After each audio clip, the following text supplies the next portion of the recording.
и која досега ние не ја имаме обработувано.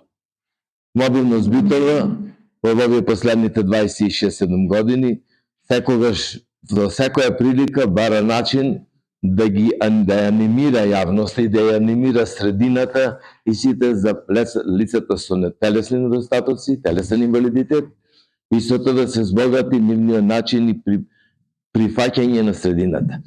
Оваа тема е идеја на неговото високо преосвещенство, прифаќањето на телесните недостатоци, малку по-медицински себе прифаќање, што е многу значајно, во летоците што ги оставив. Имаме основната насока дека ако нема себе прифаќање, ако нема прифаќањето на состојбите и понатамошниот живот, многу тешко. И тука духовноста, односно вербата е од најголемо значење, значи себе прифаќањето на состојбите. И јас би го во ова прилика, уште еднаш би им се заблагодарил на господина Јован, што тука ќе не удостои да ни ги прикажи неговите размислувања и опште размислувања за вет. Пред да започнеме, би сакал само еден мал презент да му. Овие се две теракотни икони од Виничкото кале, значи лиценцирани, нормално не се оригинали, него се копии, меѓутоа многу добри. Само, еве, малку ќе отворам едната и другата. И тоа се една мала пажња од наша страна за дека мислам дека ќе најдат место во покрај сите овие други икони. Тоа е благодарение на идејата на нашите пријатели од Мобилно Скочани, посебно на господинот Василчев, и така да ние го реализираме, така да можам да кажам дека сега овде покрај Мобилност Битова, кој има доста големо членство, сега 2-3 големи издруженија од Источна Македонија или Североисточна, значи Мобилност Штип, Мобилност Скочани и Мобилност Куманово. И мислам дека ќе биде задоволни да го слушниме вашето излагање. Изволите. Почитуван председателе на Мобилност од Битола, господин Јанков Ников. Почитувани кои ми дојдовте од Сдруженијето Мобилност од Битола, Куманово, Штип, Кочани. Сите најпрво да ве поздравам, зашто ни причинивте и нас голема чест што овде сте. Самото предавање, веројатно, вовед ќе биде во предавањето, ќе се отвори темата за тоа колку секоја личност е драгоцена, без разлика какви недостатоци има. Кога човек ќе се спореди, некој има телесни недостатоци, ама некој духовни, душевни. Ако се духовни, тоа се потешки од телесните. Секогаш да имаме на ум на тоа дека има градација и во недостатоците што ги има човек. После овај поведен поздрав, ќе ми дозволите уште еднаш да ја објавам темата за која се договоривме и со председателот на Сдруженијето Мобилност во Битола, да биде прифаќањето на себе си со сите телесни недостатоци. Говориме со сите телесни недостатоци, зашто со духовните човек не може да се прифаќа така себе си. Тие ги викаме уште со црквениот речник и грев. И тие недостатоци, ако се грев, значи, не можеме да ги прифаќаме и да речеме, добре, ние сите знаеме дека сме грешни и глобално и велиме, ама се трудиме да ги исправиме нашите гревови, затоа што да ги прифатиме нашите гревови, како што можеме да ги прифатиме нашите телесни недостатоци, би било сосем погрешно. Значи, точно и исправно темата ја прецизиравме прифаќањето на нашите телесни недостатоци, а не на нашите духовни недостатоци. Зашто тие не чинат да се броиме во избраното стадо Господово, ако ги немаме духовните недостатоци. Но телесните недостатоци на крај Господ ќе ни ги реши проблемите. Затоа што барем такво е нашето очекување и таква е нашата вера. Сега, ако ми дозволите, јас би навлекол малку во темата и замислувам да биде повеќе вовет, отколку што да биде конечно решение, зашто без разлика што сме теолози, не треба никогаш да претендираме дека имаме конечни решенија за сите проблеми. Ние воведуваме, често пати на верниците им говораме, благословувајте ме додека можам да ви создавам проблеми. А тоа значи, тие духовни проблеми се добри за човек да почне да размислува за нив. Ама не очекувајте дека сите проблеми ќе ви ги решам. Не сум ниту јас способен за тоа. Господ единствен е способен да ни решава проблеми. Меѓутоа, многу е значајно да бидеме на ниво да можеме да си ги констатираме проблемите. Многу е тешко за човек кој не би знаел дека има некаков проблем.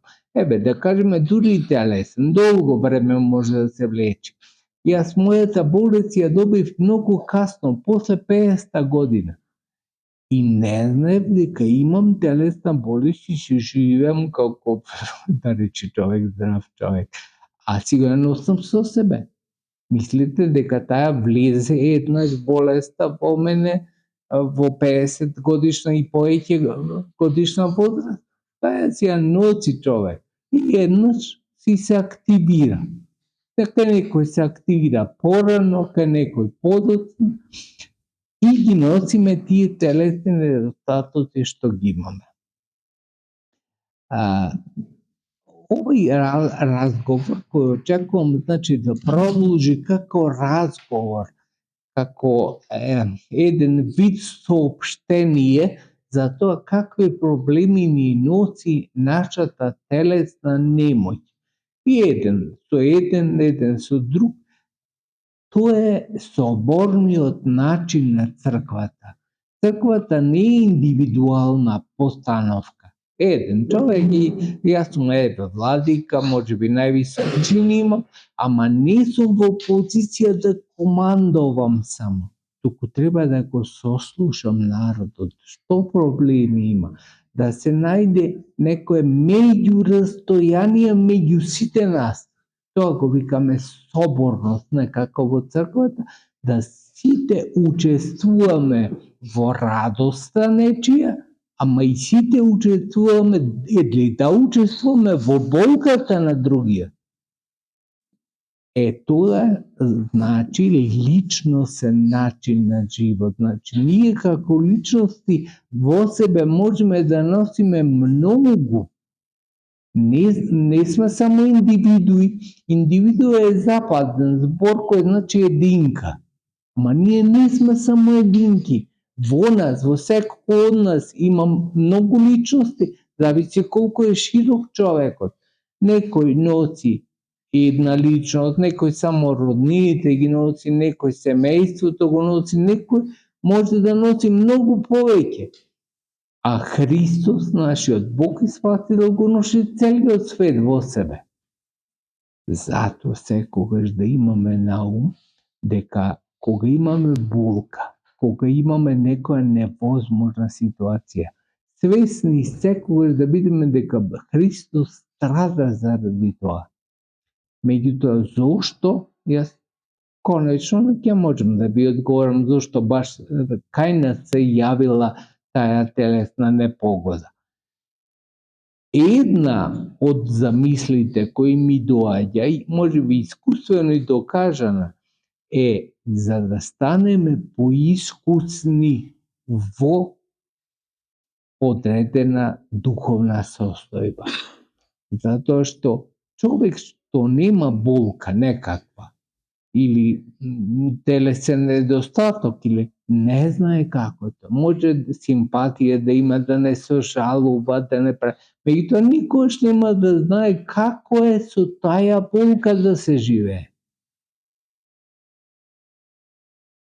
Може би тешко ќе речам дека сме привилегирани, дека Господ од љубовта негова, што не сака, ни дава таква немоќ како што ја носиме секој засебно, ама тоа го дава затоа што сака да го имаме и тоа искуство плюс.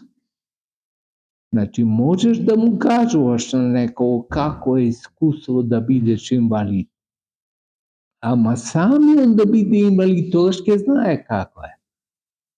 Никош не може да се прераскажи тоа чувство. Не само на инвалидите, обична работа другаде да готвиме некое јадење, не може само со прераскажување да го треба да земиш, да промешаш во тенџерето па да знаеш како е. Се е искуство, меѓутоа искуство кое треба да ни го збогати животот, а не само да не направи хендикепирани за нешто да не можеме да издржиме. Најпрво, сакам, како веројатно следите повеќето од вас YouTube, велат се оградуваат предавачите дека ова не е предавање медицинско и не треба да биде сватено како такво, дека некој да го прифати како лечилница. Меѓутоа, ќе додадам дека иако се оградувам од тоа дека не сум медицинско лице, ние нема ни да зборуваме во оваа тема за медицинските аспекти, туку ќе зборуваме за духовните аспекти. А духовните аспекти на себе прифаќањето не ги разработува ниедна наука. Затоа и покрај тоа што водржано пристапувам, значи, кон вас, да не биде да сватено дека ова е научен пристап, а религијата и православното христијанство веднаш се оградува од тоа дека е научен пристап. Значи, ние немаме научен пристап, туку имаме пристап како ни се доближува Господ на секого личносно. Не можам да ви кажам дека ова ќе може да биде решение универзално. Па вие сте искусни, за тоа знаете дека и во медицината општо нешто што не важи за секого, туку за еден важи и за друг. Еве, од болестот која сум јас болен, мултиплексот, велат тоа била болест со 1000 лица. Ама скоро секоја болест е, ако не со 1000, со 999 лица, секоја болест. Затоа што секој од нас со сите наши надградби кои ги имаме, телесни или духовни, различно ги доживуваме болестите. Не се исти и тие се разликуваат од еден до друг. Колку луѓе сме тука собрани, толку луѓе имаат различно искуство за нивната состојба. Ако ги соберете уште пошироко, не само во Македонија, туку на Балканот или во цел свет, уште пошироко ќе имате искуство. Затоа што, токму заради тоа што личносен е пристапот на болеста, не е општ. Општо важи за некого и за нешто, може би. Ама за главните работи кои ги доживуваме јас или вие, или тие се личностни. Многу карактеристики, значи не се по единствени карактеристики и да важат за сите. Ono što ќе се обидиме да се приближиме обработувајќи ја темава е личносниот пристап. Токму она зашто дадовме вовед. Значи, секој од нас доживува недостаток, телесен нека е тоа, и духовен нека е седно со различен начин. Не го доживуваат со ист. И сега може би не е редно да зборувам само за моето искуство, доживувањето, зашто тука има различен доживување, ама доволно мислам ќе биде да биде речено дека секој од нас носи различно, дури и иста диагноза нека е. Нека се подведува под иста диагноза и јас и комшијата, ама не имаме исто искуство по однос на недостатоците. Некој ги сваќа потрагично, некој помалку трагично, некој воопшто не ги сваќа трагично, знае свесен за тоа, не ни советувам дека не треба да бидеме свесни дека имаме некаков недостаток. Треба да имаме свест за тоа. Меѓутоа, тоа да не кочи колку што е можно во постапките на животот. Тоа веројатно ќе се осврнам подоцна, за да токму тоа сугерирам дека важно е за тоа не само кон себе и кон другите да не крие прво. Оти кога криеме нешто и мислиме дека криеме од другиот, криеме од себе си, сакаме да си го затрупаме тоа во потсвеста, ама потсвеста некојаш ќе ни го јави тоа, ќе ни го јави, да кажеме, на сабајле, често пати, кога доаѓа во сон ја разработуваме потсвеста, и таа на сабајле кога сме бистри уште, кога немаме обврски некакви други, ќе ни јави, абе зошто го скривме ова од себе и од другите. Шо дека ќе знае дека другиот, комшијата или пријателот или ближниот, ќе знае дека јас имам некакви телесни недостатоци. Ќе ми завидува? Нема да ми завидува. Ќе ме сожалува? Може би ќе ме сожалува. Може би најчесто нема ни интерес да има за мене. Такви се во суштина констатациите што не тера да си го потиснеме во потсвеста нашиот недостаток. И долго време може човек да живее во тоа, додека не открие дека нема потреба никаква. Ма тој ако се прифати себе си, каков? Нема потреба да кријам од комшијата, нема потреба да кријам од некој, зашто јас сум тој. Со сите недостатоци што ги имам. Тој сум, не сум ти, не сум друг, не сум трет, туку јас сум јас. Ако го прифати човек тоа, дека тој е личноста што има недостаток, ама недостаток телесен, кој може, како што рековме, дека води во богатство на искуство. Што значи инвалидитет?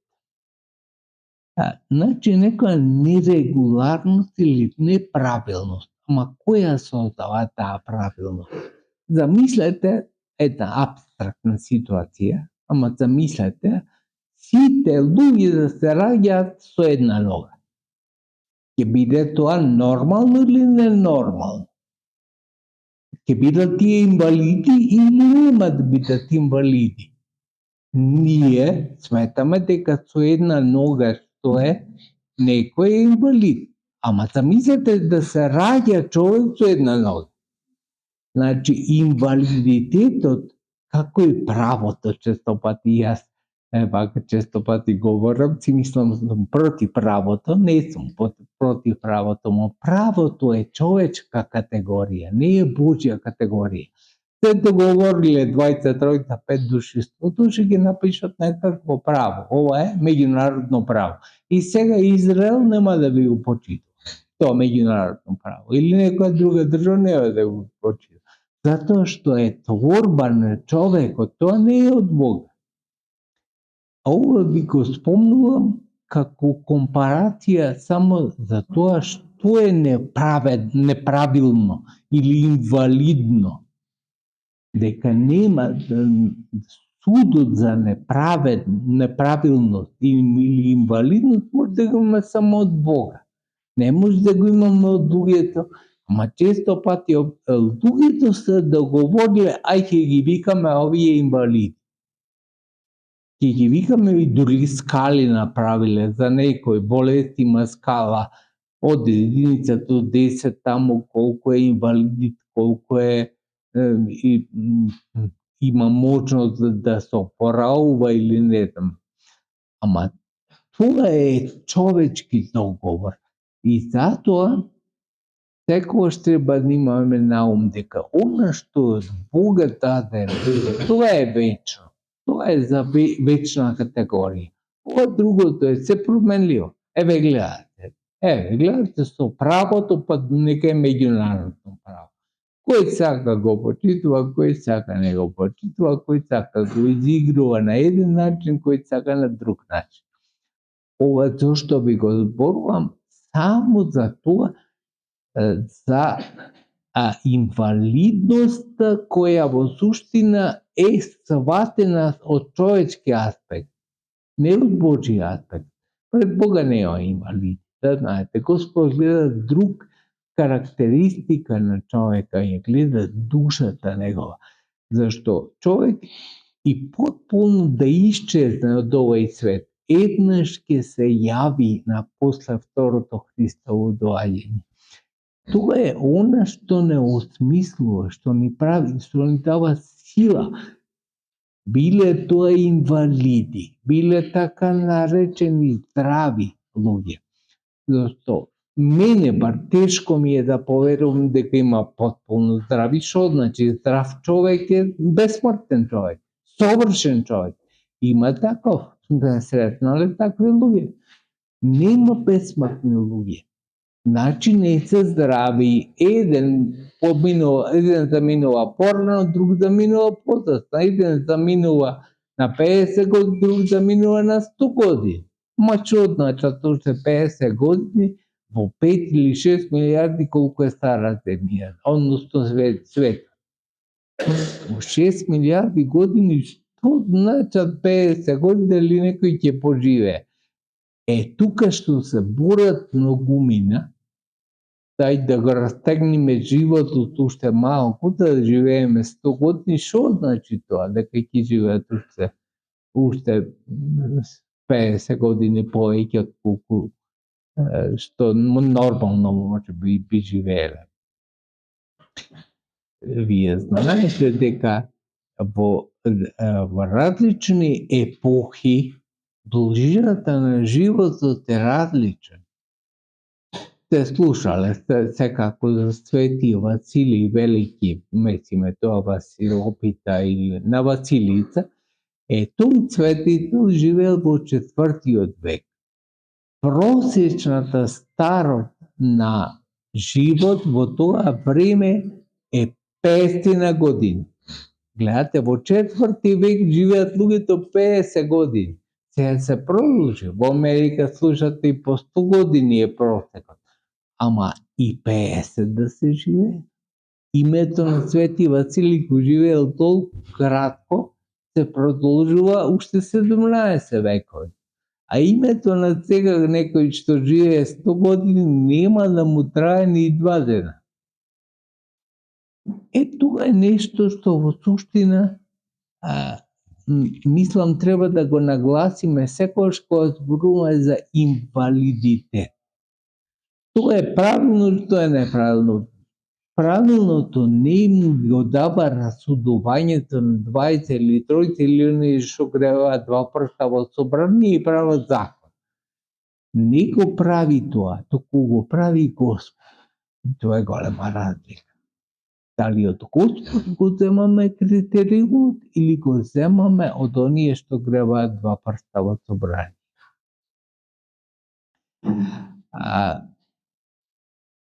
Значи, имам запишано тук една, може би моя вака досетка. Prosječan čovek odi со брзина, брзо ако оди, 5 километри на час.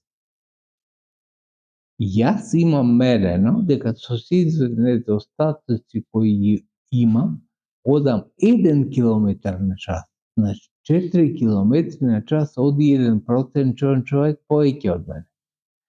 А брзината на светлината, вие знаете и подобро од мене, е 300.000 километри во секунда. Сега што се моите 1 километар на час или оние 5 километри на час на мојот комшија?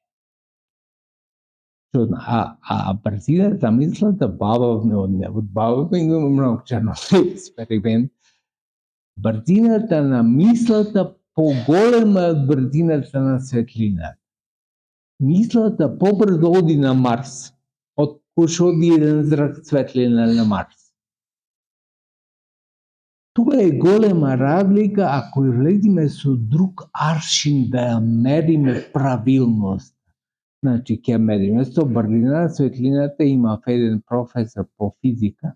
Јас се интересирав за физика уште кога бев во средно образование и тој ни велеше забрането е да се оствари брзина поголема од светлината.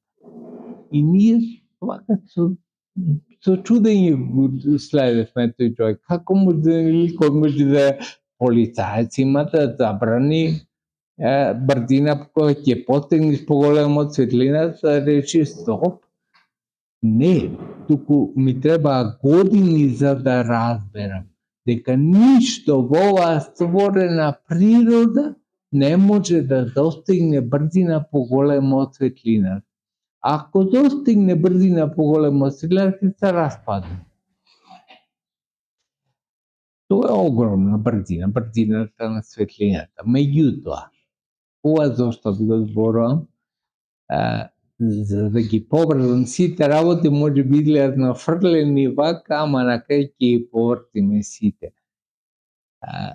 Кога Њутон го откривал тој законот, што е закон за физика, му паднало велат јаболко на главата и тој го открил законот за гравитација. И гледал дека не може нагоре да оди јаболкото, туку секогаш надолу оди. Го прилекува некоја сила која се вика гравитација.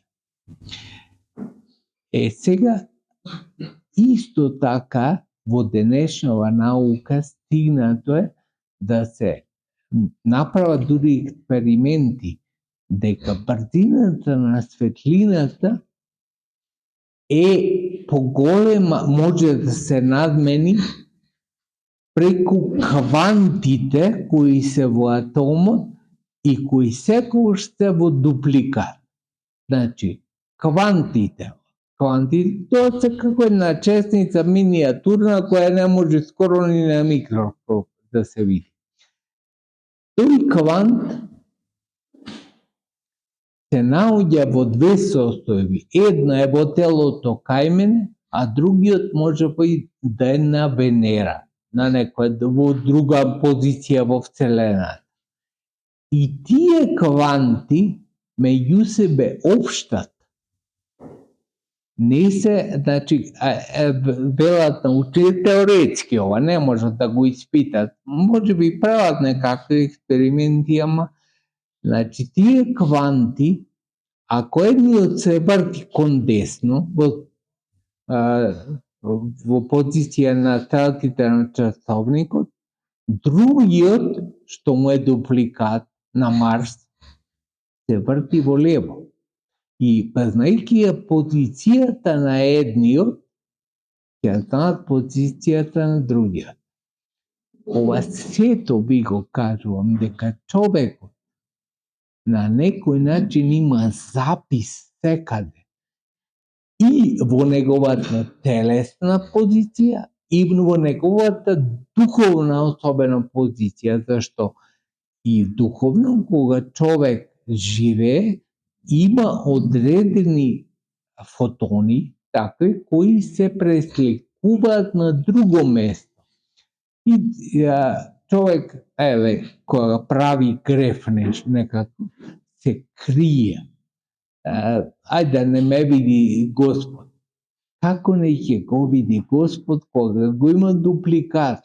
Да не речам, ние имаме камери и се можеме да снимиме, а камоли ангелските очи кои Исус се гледаат, а камоли трето што Господ има дупликат од целиот мој однос.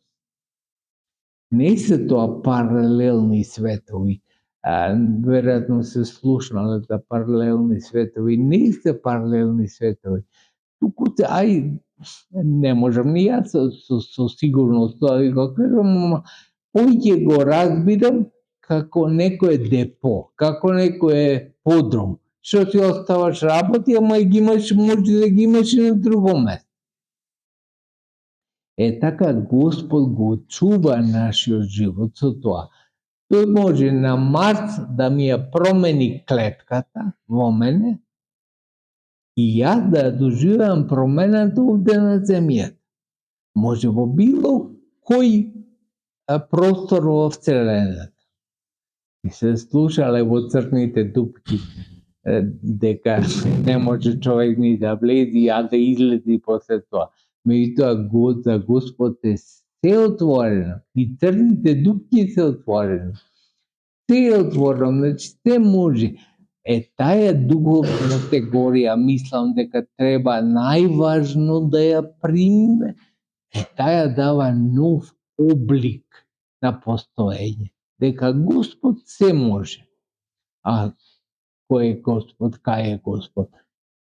Ако уште ова го разбереме, дека Господ е секаде присутен и во мене, и во вас, и во масата, и во џидот, и во печката, и во дрвата. Во се, нема простор, значи нема од она што ние гледаме, како ќе рече човек, како ќе го објасниме тоа. Тешко ќе го објасниме со овие законитости на природата, во која ние сме навикнати, еден, ако е на едно место, не може да биде на друго место. Меѓутоа за Господ не важат закони. Господ може да биде и на едно место, и на друго место, и на трето место, и се да покрива. Тоа е големината Божија. Зато од него само очекуваме дека може да ни промени нешто. Не може да ни промени можда нашето знаење, нашето обично надменост, себељубивост. Таа не затвора, не прави оскудни. Ама нашето вградување во Господа, тоа може да ни ги даде предностите, не сите, секако кои ги има Господ, ама дел од предностите кои ги има Господ. Ова ви го зборувам, значи и денеска беше така и проповета во црквата, затоа што го читавме делот од Евангелието, дека Христос го воскресна синот на вдовицата од Наин.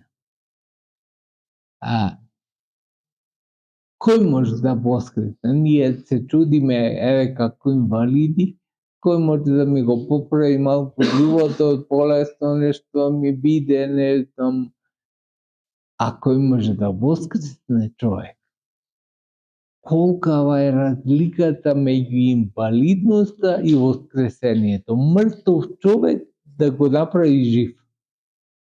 Тоа може Господ. Затоа веруваме во него, затоа во црквата се вградуваме и затоа, како теолози советуваме да станеме соборна личност. Значи да не живеам само за себе, а тоа верувам дека самиот хендикеп кој го има инвалидитетот му кажува нова димензија на постоење, дека не можам да постојам без другиот. Другиот е моја една чаша вода, поголем инвалид кој е човек, потребно е некој да му подаде чаша вода. Ама точно што значи? Дека не можам без другиот. Другиот е мој начин на живот. Ето е многу важно да го усвоиме и здравите луѓе, не само инвалидите, пред се можеби повеќе се на број оние што себе си се сметаат здрави, тие треба да ги усвојат овие критериуми на постоењето, дека не можам да постојам без другиот. Има една стара, многу стара поговорка латинска, вели unus Christianus nullus Christianus. Еден христијанин како ниеден христијанин. Така што да не си мисли човек дека како христијанин може да постои сам за себе. Тој постои со другите и за другите, како и што другиот постои со другите и за другите. Нема постоење поинаку. Особено животот во вечноста ќе ни го покаже. Значи, ги црпиме карактеристиките од животот во вечноста и ги носиме тука. А каква замислете ќе биде вечноста, ако секој само за себе својот интерес го гледа? Па тако вечер слуша од сега, многу трезвени луѓе ќе се откажат. Зошто ми е такава вечност, ако ти си го гледаш својот интерес, а јас сум инвалид во твојот интерес. Не. Туку другиот ќе живее за мене, заради него, заради тој да живее. Тој што се остварува во мојата немоќ. Ама јас исто не сум себичен, да речем ти остварувај се во мојата немоќ, туку и јас правам се што можам. Со сета ограниченост што ја имам, правам за другиот. Ете, тоа е христијански начин на живот. Живеам за другиот и другиот живее за мене. Ова се произлегува, што ви го зборувам, од она што го викаме иден живот. И го носиме тука. Идниот живот може ќе биде под, не знам, 100.000 години или, ама да го пренесиш тоа уште во сегашноста. Тоа значи вера. Верата не е друго нешто, се верувам јас за да бидам морал, или верувам дека постои некој Бог. Ти да речиш или не речиш така, Господ ќе си постои. Работата е во суштина мојата полза во тоа, јас да имам полза од верата. А кога ќе имам полза? Кога ќе си решам проблемот со смртта. Секоја болест, искусните луѓе тоа го кажуваат, секоја болест е страшна, затоа што не потсеќа на смртта. Една обична настинка да имаме, и таја е страшна, не потсеќа на смртта. Доволно тоа што не потсеќа на смртта. Ако не потсеќа на смртта, тогаш е страшно. Меѓутоа, ако со верата имаме решение за смртта, зошто е страшна настинка? Вака и така и ќе се помне. Сега додам чекор понатаму, што е страшен инвалидитетот? Ако имам вера дека Господ на крај ќе ми реши се. Сега сакам да се осврнеме на себе прифаќањето, зашто реков, ова ќе биде на волве во едно излагање во кое сакам да учествувате колку што може со вашето искуство. Сите да се збогатиме од тоа. Значи, еден носи едно искуство, друго, ама различно се. Не се сите исти. Може да личат, може да приличат, ама не се исти.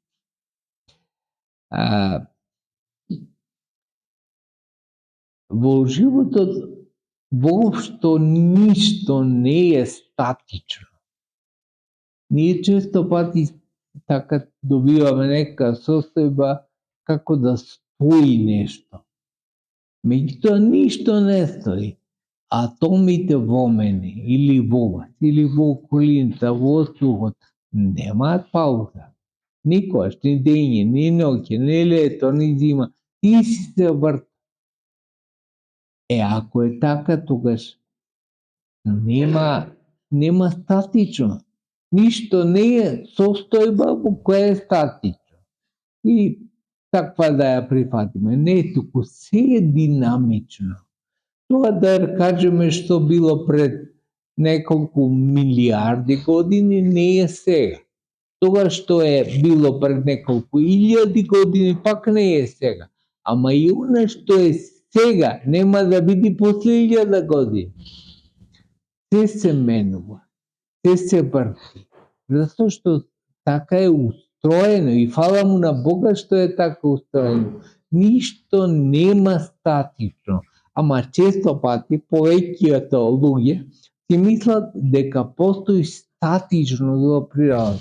Ја гледаш вака голема природата и сега кога ќе се заврти земјата околу сонцето или околу својата оска, често пати нас не сме ни свесни за тоа дека со главата сме надолу.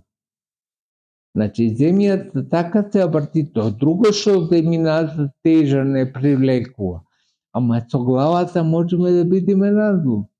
Во некој период, значи, вртењето на земјата околу сонцето и околу својата оска. Ако е така, некоја ненормална ситуација, условно речено, ненормална, рековме дека се е нормално. Во самото движење се нормално, самата кинетика на нештото се е нормално. Зошто така е устроено. Во таја кинетика на нештото која ние не ја забележуваме. Не ја забележуваме затоа што планетата Земја е многу голема и тогаш кога сме надолу со главата, си мислиме дека сме нагоре. Тоа е чудна димензија. Ако, како што не кажано, не како што знаеме, еднаш земјата е, нашата позиција е горе, према горе, еднаш е према долу. Ама тогаш кога е према долу, повторно нас не изгледа како да е горе. Тоа е затоа што е голема земјата и затоа што е земјината тежа која не привлекува, не пушта да се испустиме во Вселената. Сега, уште еднаш ова ќе го спомнам за двојното постоење во квантите. Значи, квантите што ги имаме во телото, во природата, во воздухот тука, во било кој предмет, имаат свој дупликат. Се слушале сега за квантна медицина, говорат, не знам што, меѓутоа е многу малку откриено. Многу малку човекот навлегал во таа област да ги сознае квантите кои се составен дел на живот. Тие кванти ни прават да имаме сознание во сега, во 21 век. Не знам, требало многу надарени да бидат некои луѓе и порано да го сватат, ама сега со експерименти веќе се докажува тоа дека постои условно речено дупликат на секој елемент, не само нашето тело, секој елемент од околината. Во универзумот зборувам, а универзумот, како што знаете, се шири. Тој не е исто и тој не е статично. Токму на ова одговара тврдење дека ништо не е статично во животот. Сега, ова дозволуваме за да се доближиме, велам, во реалноста дека животот не е ниту плиток, ниту површен. Често пати ние, со телесни недостатоци кои ги имаме, со позицијата во која се наоѓаме, со ограниченостите од различна природа, дали сме го научиле или совладале нештото, може да имаме представи погрешни во живот. Ова како инвалидизирани лица е многу важно да знаеме да си излеземе од нашата погрешна состојба. Често пати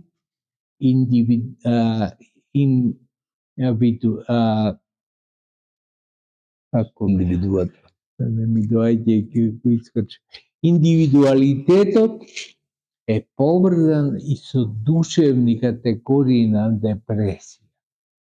А тоа доаѓа затоа што имаме погрешно доживување за себе си. Ние мислиме дека треба да бидеме како комшија, или треба да бидеме како некој кој ни е роднина или кој го љубиме или седно.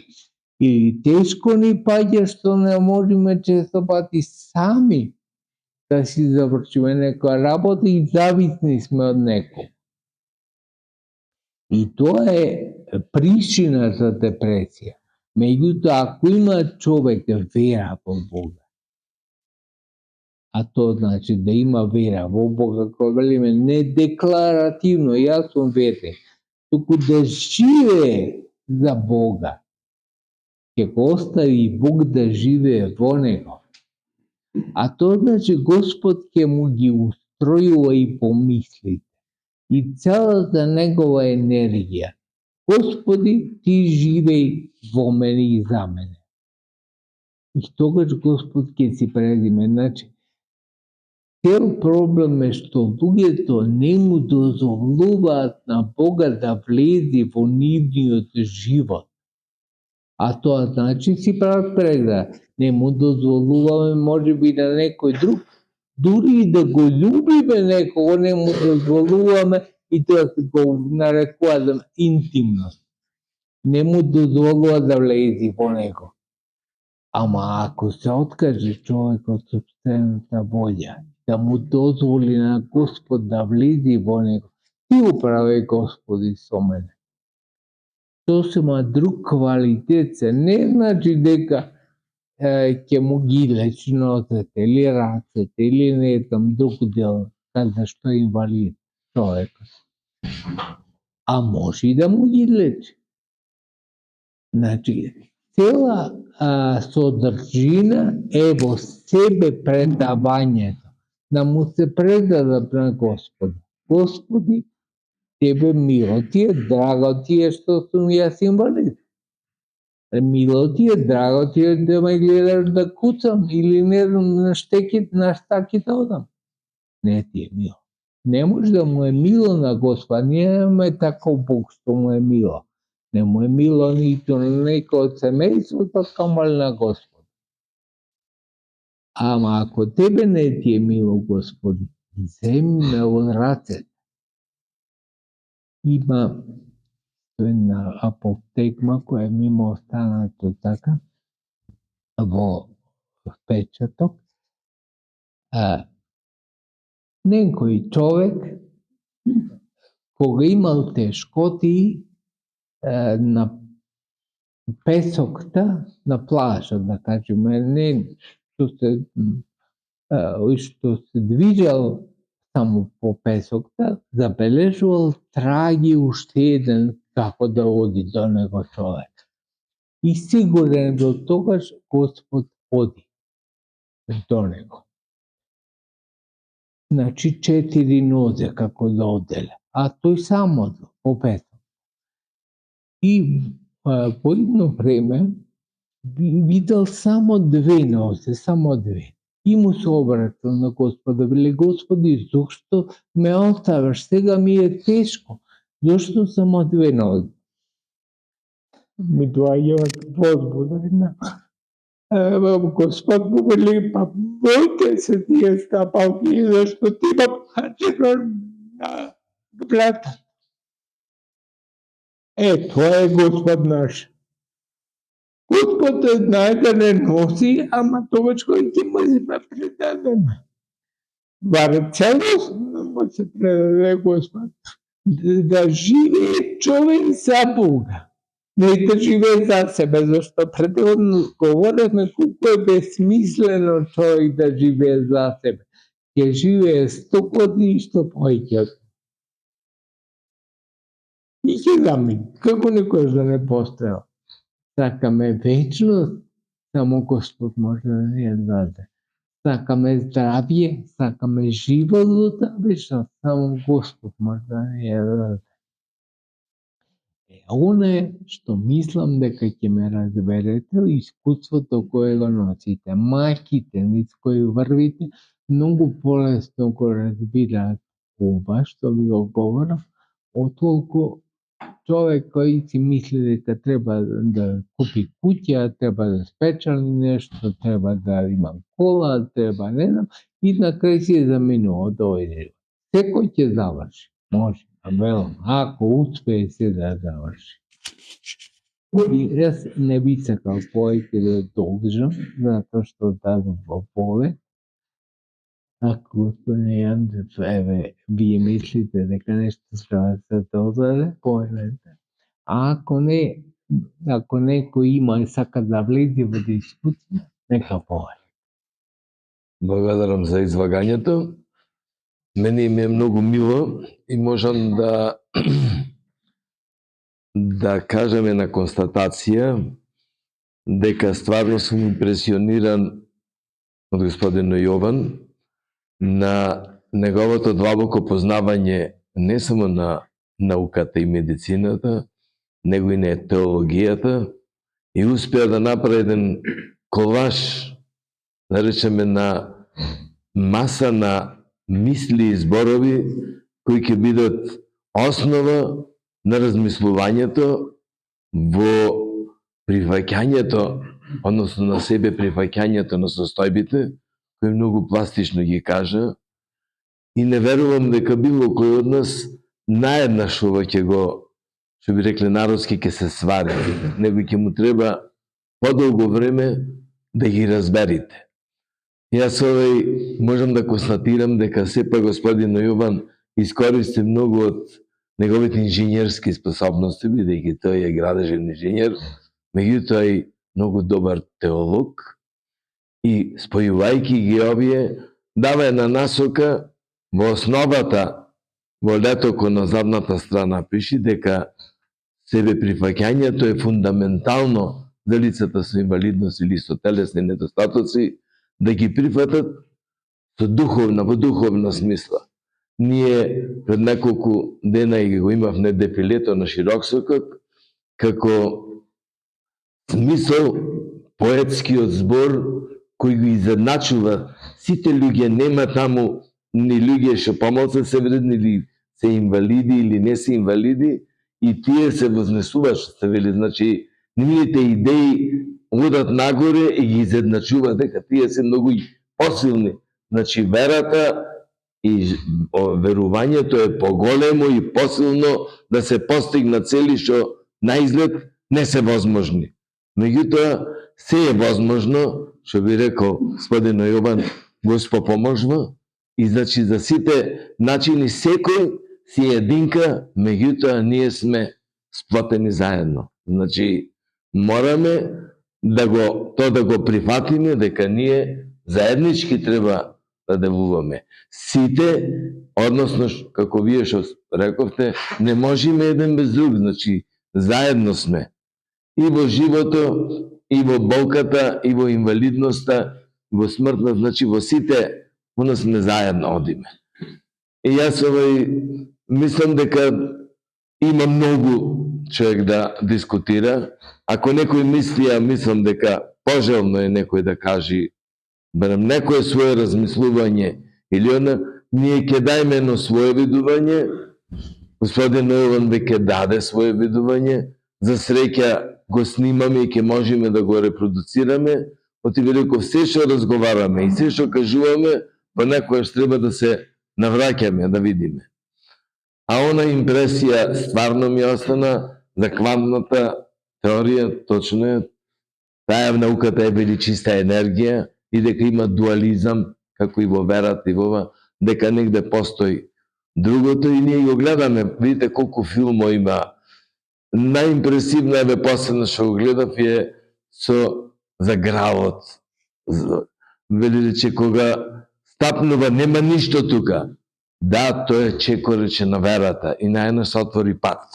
Значи, такви прикази имало, има и ќе има. И затоа онде пишеме дека имаме светли примери и во минатото, и во сегашноста, ќе имаме и во иднината. Јас многу му благодарам за излагањето, ме молам ако има некој нешто да кажи, сега е времето, малце или кратко. Изволте.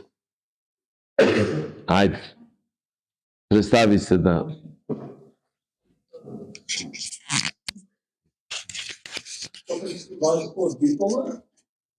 Имав среќа да се запознам со господинот владика уште пред да стане владика. Не знам дали се сеќава кога држеше предавања во митрополијата. Во тоа време јас бев во многу сериозна депресија. Не можев да се качам на некоја зграда на 15 спрат да се фрлам од озгора, ама можев вака да клам раката во некој штекер.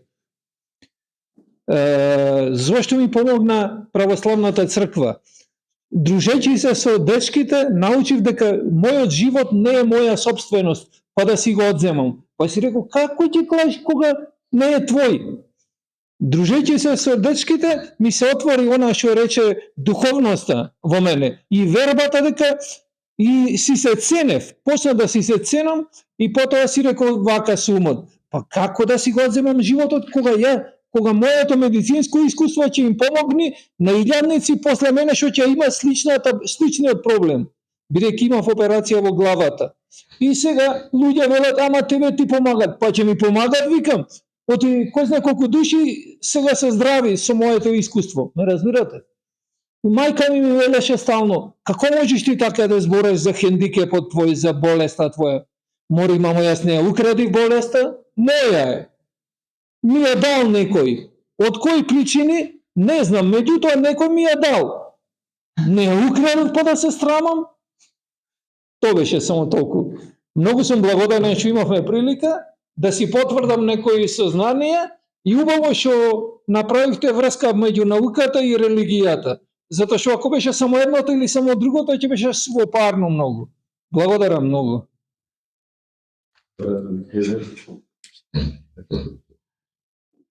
Па немам некој што немаше може би конкретно прашање. Меѓутоа консултациите ми се исто важни, дали е добро разбрана пораката. Мислам дека е одлично разбрана, токму таа порака сака да ја пренесам. Нека ние не сме господари на животот, ама можеме да помогнеме во животот на себе си и на другите секако. Животот ни го дава друг. Ама што ќе произлезе од тој живот, за тоа сме одговорни. Значи, одговорни сме од периодот од која се раѓаме до дека заминеме. Не сме одговорни претходно и не сме одговорни за после тоа. Ама како ќе ги доживееме работите, многу важно е од самите нас. Значи, дали ќе ги доживееме како личности, ја правам таа разлика, или како индивидуи, како единки.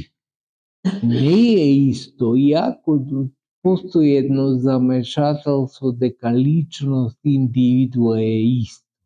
Не. Со текот на времето, особено во западните средини, кои денес ние многу ги цениме, нема личност, има само индивидуа.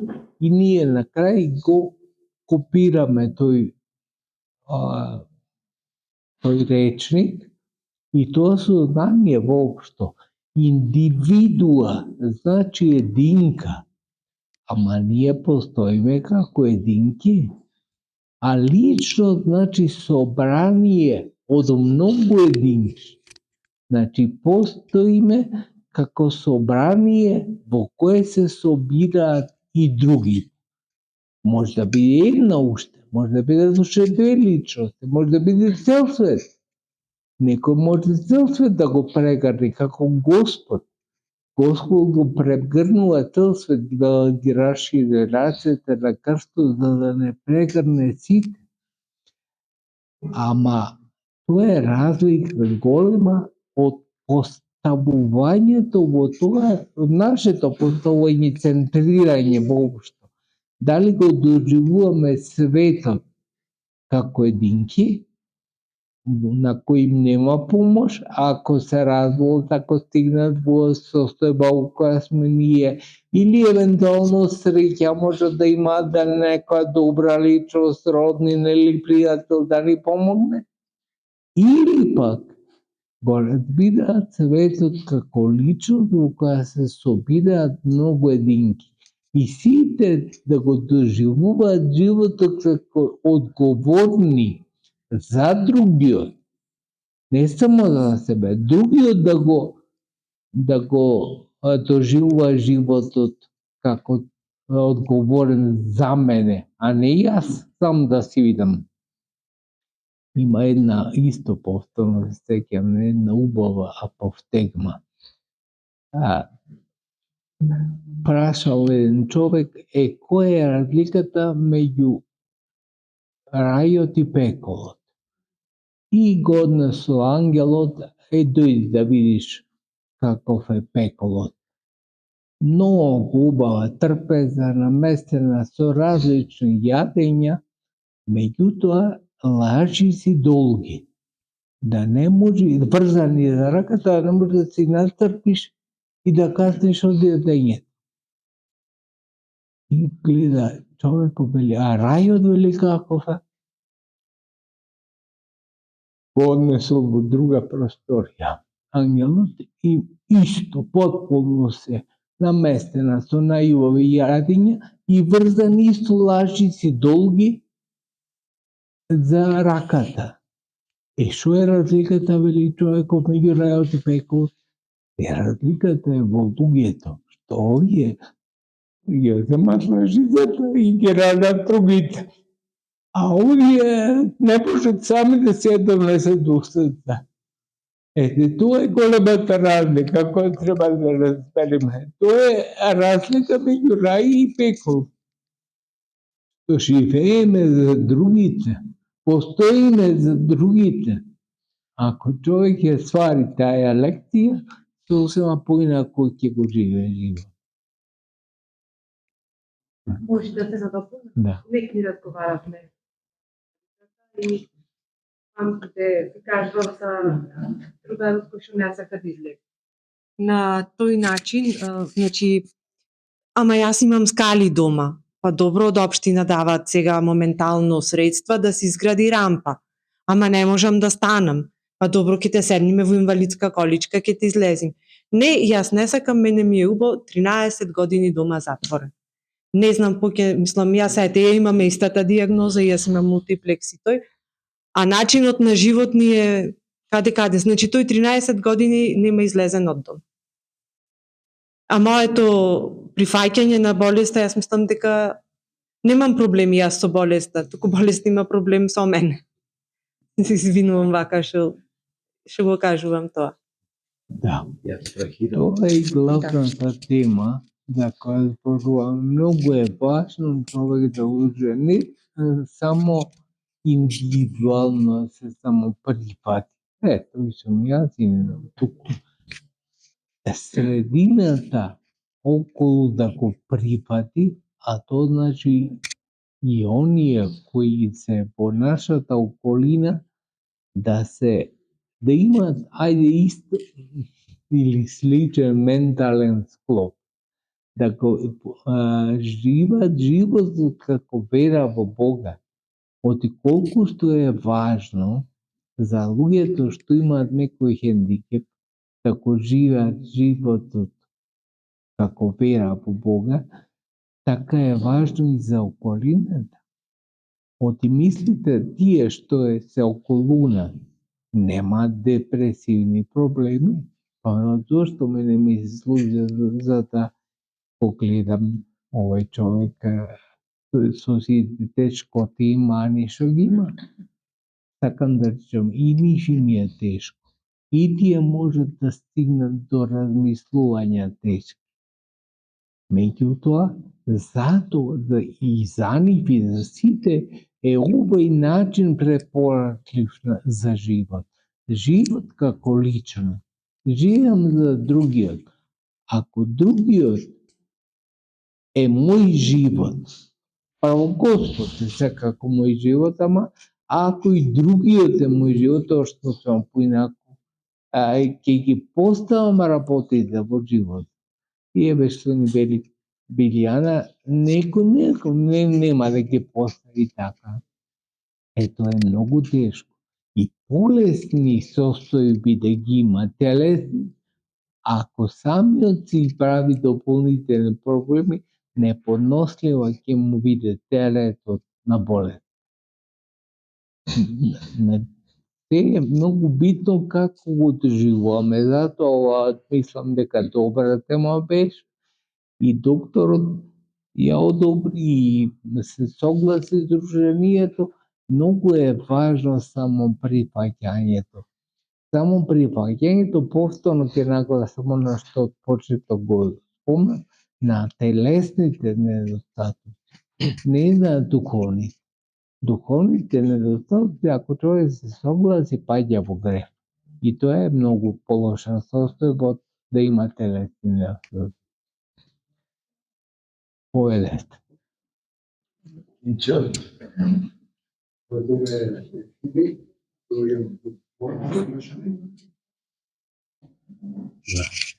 Молитвена благодарност до нашиот многопочитуван владика неговото високопреосвещенство митрополитот Јован и до вас како домаќини што не поканивте на оваа средба. Јас сакам да споделам само едно така пријатно искуство, а инспирација ми беа зборовите на владиката, која рече дека треба да се само спознаеме, а тогаш ќе видиме, ако појдеме по Божите патеки, Бог ќе ни помогне да ги видиме и тие невидливи моќи кои што ги имаме сите во нас, а не сме свесни за нас, токму поради тој хендикеп и телесен инвалидитет, многу често си ги прикриваме.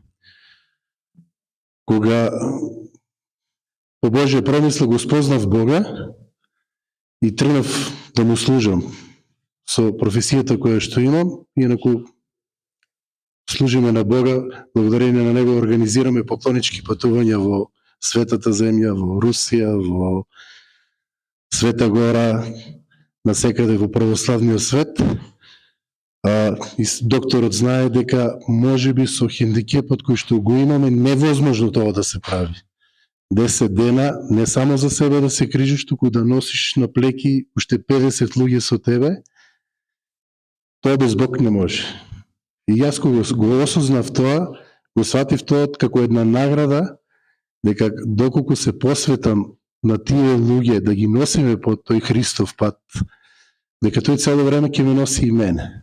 И кога тоа така го спознав, ми се отворија сите тие врати и славаме на Бога, кога одиме на тие поклонички патувања, забораваме на телесниот инвалидитет, како некоја друга сила, како ангели да не носат и не усмеруваат по тие патишта. Така сакав да споделам едно мое лично животно искуство.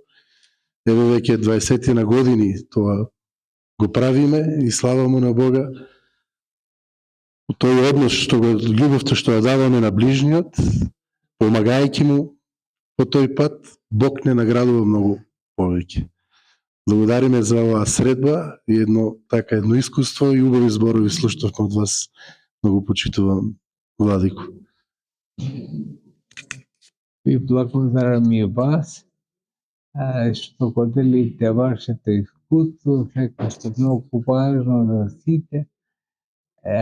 Значи, ова што јас го зборувам, многу е важно да го доживувам и да го слушам и вашето мислење, зашто јас не претендирам дека се сум кажал и ова е завршена тема, туку вашето искуство да го вградиме во нови предизвици.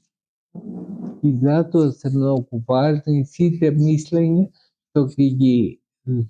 што ќе ни ги соопштите како вие го доживувате состојбата во која се наоѓаме, тешкотијата во која се наоѓате и како излегувате накрај со тоа. Да, тоа е. Здраво на сите, јас сум Васил Чоточеди. Би сакал само накратко да се навратам на еден дел од почетокот на дискусијата, кога ги начнавте темите на причините, можните причини за нашите состојби. Сега, никој не претендира, како што велите, на конечен одговор, меѓутоа ќе дозволите да споделам едно мое согледување за мое искуство исто во однос на тие наши состојби, попреченост и инвалидитет. Моje мислење е дека првенствено би требало да почнеме од таму да бидеме благодарни за се што ни се случува, бидејќи во определен период од животот пред нас ќе се појави сознанието дека всушност ние без разлика на инвалидитетот или било кој недостаток каков и да е, сме полни со слабости. Сега, моje лично искуство беше дека да се замислам себе си со моите слабости без инвалидитетот, со тие слабости без инвалидитетот кој што те принудува, да речем, на смирение, веројатно би бил прилично поинаков човек, поинаков во малку негативна смисла, затоа што самата болест, да речеме, самиот инвалидитет просто те принудува да размислуваш малку посмирено, малку потрезвено и да нормално да бидеш постојано свесен дека не си сам на светот, дека и си зависен, ама и си повикан за некого. Така што тоа гледиште, тој светоглед, мислам дека би требало да го негуваме и да бидеме благодарни за се што ни се случува постојано. Благодарам. Како многу добра констатација, на литургијата има кулминација. Не ви да примете дали стигнавте на тоа место, на средината некаде каде вели да му благодариме на Господа. И тоа е најважниот елемент и после тоа се претвора лебот и виното во тело и крв Христови. Ама тоа да му благодариме на Господа, тоа е живот за човек.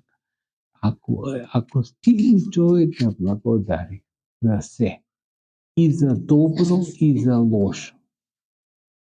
За се што ако е собрала, сакам да читам таа лекција, тогаш напредна, тогаш е завршена работа со инвалидност. Ја постигнал Господ целта. Оти ова е многу важно, дека нас состојбата не смирува. Друго е човек да ги нема тие недостатоци, може да си лета во облаци, да си мисли кој нешто е. А кога е со недостатоци, тој мора да ги согледа овие, затоа и јас немам дилема дека барем повеќето да ги разбра сите пораки што ги испрати. Дека најважната, дека нашите животи се врзани со животите на ближните, како и животите на ближните што се врзани. И тие го доживуваат слично, ако не исто, нашиот телесен недостаток. Ама многу поважно е што имаме можност и ние директно и други околу нас кои се врзани индиректно да ги доживеат истите димензии на животот. Се зависи од верата. Тука вера, дали има човек вера во вечен живот, тоа или има вера, зошто ми се случува, мене ова ќе тажам стотина години колку што ќе живеам и што со тоа. Најважно е да имаме вера во вечност, затоа и го почнав моето излагање така, еве и ќе завршам така, дека вечноста осмислува се. Благодарноста на Бога може да дојде само човек ако има перспектива за вечност. Иначе, зошто инвалид човек би благодарил на Бога? Се лошо му се случува. Многу дури и семејства може да пропаднат заради тоа. Зошто би бил благодарен човек?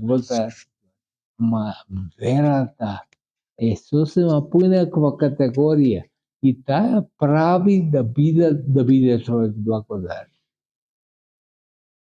Добро, убаво. Благодаря, Господи.